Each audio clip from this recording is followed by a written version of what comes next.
Let's take a little deeper look at this Dalton Risner to the Vikings business.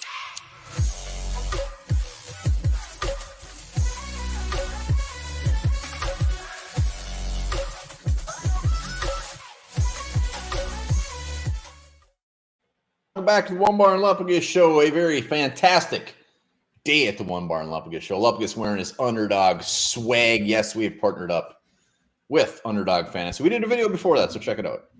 Check it out. And today we're going to talk with Dalton Risner, take a little deeper dive in the whole situation. Before we do, be sure to subscribe to the channel. We want to get to 10K. We can't do it if you don't hit subscribe. Let's do it. And you see down below, it says, why are the Vikings looking at Risner? It's more of a very excited. As you saw, we did a video yesterday, just raw emotion as far as how excited we were. But let's take a little deeper look at this big man who is visiting today. It's confirmed. He's there. Yeah, why is he coming? What could be the fallout from him coming to Minnesota and the Vikings actually signing him? Let's jump right in. I mean, look at the starting line. Is it potentially the Vikings are looking to replace either their left or their right guard? Well, I mean, there's a handful of scenarios. So Risner has always played left guard. And if the Vikings sign him, he's going to play left guard. They're not going to move him over to right guard. It's just it could. So, no, it ain't happening. I mean, he could play wide receiver too, but they're not going to put him there. He is a left guard in the league. So scenario one is Ezra Cleveland, either he's a backup or he's pushing Ezra Cleveland for his job. Well, that's the thing. I mean, have they ever decided on Ezra Cleveland's future? He's up for contract after this season. They know they're not going to re-sign him. They're looking for the replacement right now. Dalton Risner is out there. Have they picked him to be the replacement to Ezra Cleveland? And then what does that mean? Does Ezra Cleveland does he make the team this year? They flat out cut him. They look to trade him for like a 7th round pick in 6 years.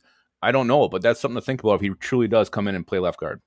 Well, yeah, and so there's a couple ways. So either he just beats out Ezra Cleveland flat out. I mean, Ezra Cleveland being on his last year of his deal, nobody's going to trade for him. We're not going to cut him. He still has good depth. But another thing we're seeing on Twitter is Brian O'Neill ready? Does Ezra Cleveland go over to right tackle and Dalton Risner slides in the left guard? Yeah, I saw that thrown around Twitter yesterday as well. We haven't heard anything that makes us think that. I thought Brian O'Neill being on the rehab field was actually a good sign, but maybe things took a turn for the worse that we don't know about. And are they going to try to move Ezra Cleveland right tackle? I mean, he played tackle in college. He could do it. But again, what makes me kind of scratch my head at that one is that Oli Udoh played pretty damn well at right tackle at the end of last year. So why would you just go with Ezra Cleveland there?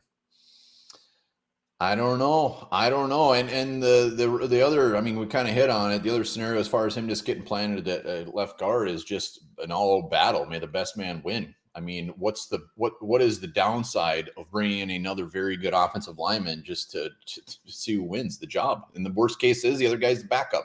Well, another thing, I mean, you're writing off Risner playing anywhere else, but I mean, he's played pretty much every position on the O-line in college. So he's a versatile playmaker. I mean, he can be backup multiple spots. Even if he doesn't earn the left guard job, he could still play somewhere else if pushed into action. So he's a versatile dude, a smart dude, and also a dude who's good friends with Chris Cooper, Vikings O-line coach. Yep, a lot of connections there. Honestly, I'd be shocked if he doesn't sign today. I mean, he's here. They know what they're getting. Like you said, the Cooper connection. I mean, there's barring a surprise in his physical, something like that. But let's talk Ed Ingram. Like, I don't see any chance in hell that he goes over to right guard, and not only that, but the Vikings giving up on their 2nd round pick this soon. There's no scenario I see him taking his spot. A guy who started 17 games last year as a rookie, had his ups and downs. Yeah, sure, he made some mistakes, but every rookie's going to do that. Why would you want to stunt his growth, and replace him with somebody else? Whether it is Ezra moving to right guard or Dalton Risner going to right guard, someone taking his job. I mean, it seems like it would be a whole.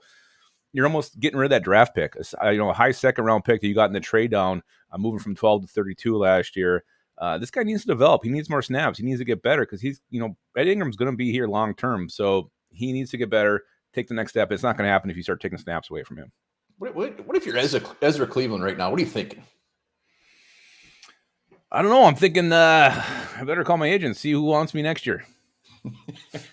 And Ezra Cleveland, who knows what this guy actually is? I mean, maybe in his mind, he is a tackle in this league. He wants to make some more money. So maybe he's looking forward to getting out of Minnesota and really spreading his wings. I have actually liked Ezra Cleveland. I think he's been fine. He hasn't been great. He hasn't been bad. He's just been fine. Yeah, I mean, he's been quiet. When the lineman's quiet, it means they're mostly doing their job. Yeah, he's had a few bad plays here and there, but overall, he has not been one of the weaker links on his whole line. Let's get one thing straight. I want Dalton Risner here. I want him now. I don't care what his role is. I don't care if it's handing out towels during shower time. I want to see this man in purple. He's fantastic. I love him. But I mean, this has got to be more than 1 year deal, right? I mean, I can't imagine he's going to come here for one year. It would be very weird if it was a 1 year deal, because then you're losing him and Ezra Cleveland next year. I can't see it as a prove it thing. I think Dalton Risner could potentially be looked at as like the short, long-term answer. Three years, that would be beautiful. Yeah, that's kind of what I'm expecting to hear. And I expect that, like you said, it's going to happen today. Oh, one way or the other. It's either happening or he's not. Dreams are coming true on the Onebar and Lupagus show. Dalton Risner in purple. Woo-wee! And great depth. I mean, we're going to get depth somehow, some way out of this. Yeah, I mean, it has to happen today. You're not going to sit and wait and let more camp days go by, missed practices go by. He's signing. It's going to happen today. I look forward to seeing how much he's getting paid. I'm curious why he hasn't been signed yet. He's one of the top free agent offensive linemen that's been out there. Maybe he's asking too much. Maybe he's got some red flags. I mean, don't get me wrong. I love Dalton Risner, but he's not like this elite offensive lineman. He's a very good offensive lineman. Very solid. I think his grades were better. Was it pass blocking than both Cleveland and Ingram last year? So he would be an upgrade. He'd definitely be an upgrade. Just like my grades were better than Lupagus's in high school. Much better. It's not true. Not they're horrible. Very bad student. He didn't apply. Let us know what you think about Risner. You know what? Maybe he signed while we did this video. I hope so. I hope so too. We'll be right back covering it if he did. And guys, remember this: when you think about Dalton Risner, what he could bring to the Vikings and what could happen because of his being brought here. Maybe all will sleep on their stomachs because their heads are too heavy for their necks.